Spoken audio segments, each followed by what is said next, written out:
In the Garden of Eden, harmony still reigned. Adam and Eve walked among lush trees, under the soft light that filtered through the leaves.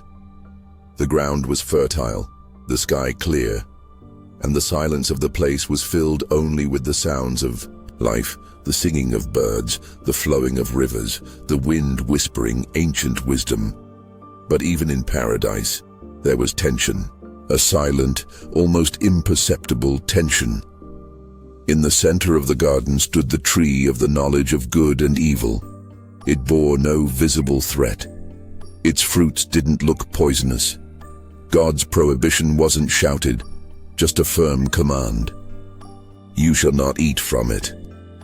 God had made them free, not automatons, not puppets. True freedom requires the possibility of choice, and with it, the risk. Then came the serpent. It wasn't yet a crawling creature like we know today. It was subtle, clever, clothed in words. A being wounded by heaven's rejection, burning with envy over the communion Adam and Eve enjoyed with the Creator. It approached Eve gently, carrying the seed of doubt. Did God really say you can't eat from any tree in the garden? Eve replied clearly, we can eat from all the trees, except the one in the middle of the garden. If we eat or touch it, we'll die. The serpent laughed inside, but kept its voice sweet. You won't die.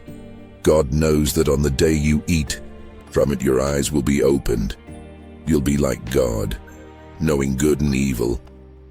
That phrase was like a breeze filled with dust. Eve looked at the fruit again. It was beautiful, shining in the sunlight, seemingly harmless. But now, beyond its beauty, there was a promise, knowledge, becoming like God.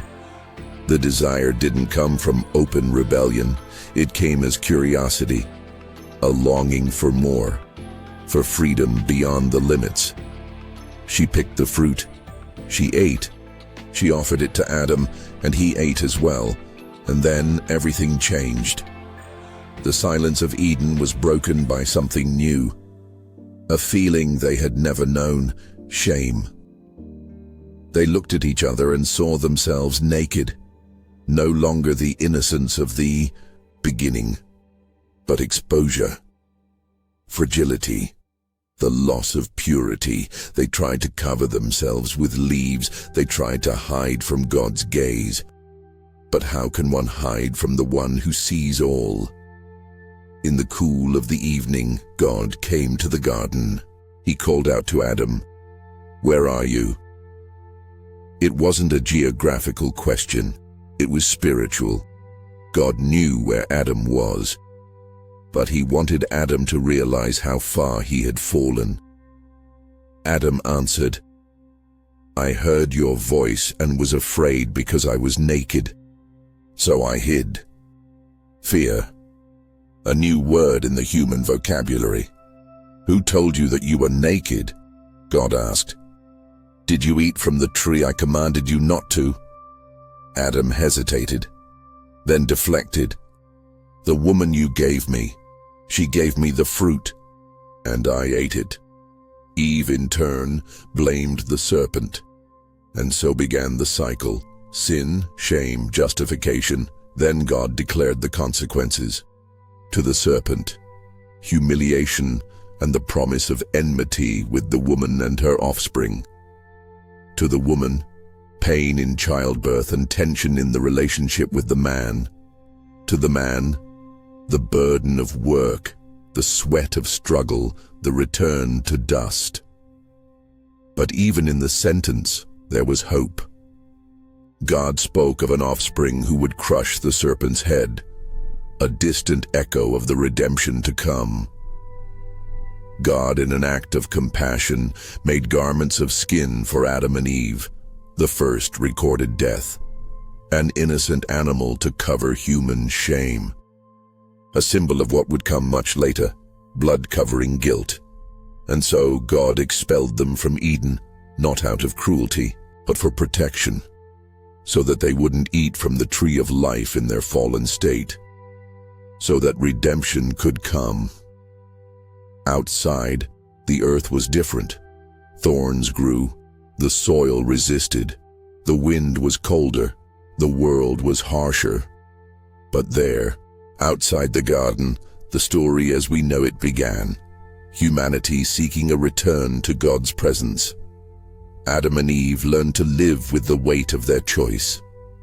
They learned to sow, to plant, to reap with pain.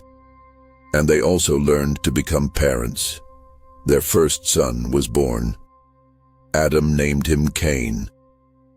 With the help of the Lord, I have brought forth a man. Then came Abel. Cain was a farmer. Abel, a shepherd. Both offered sacrifices to God. But there was something in Abel's heart that made his offering pleasing. He gave the best, not just the necessary. Cain, on the other hand, seemed to fulfill a ritual. God looked with favor on Abel, but not on Cain. Then came envy, a quiet resentment growing like a root in dry soil. God warned Cain, "If you do what is right, you'll be accepted. But if not, sin is crouching at your door.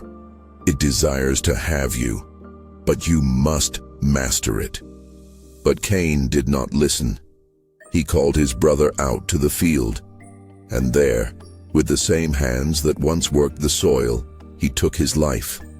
The first murder, the first human blood to touch the ground. God came again. "Where is your brother Abel?"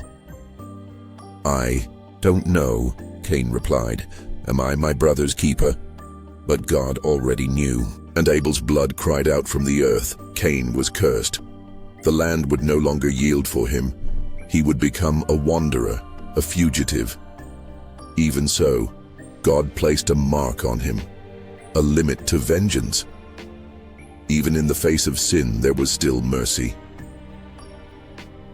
The world was taking shape, a wounded, distorted shape.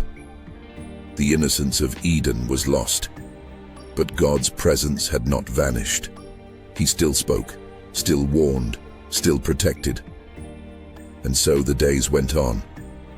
Men and women were born, grew, multiplied. But something had become clear. The human heart was divided. It carried the divine breath and the weight of the fall, the ability to love and to wound, to create and to destroy.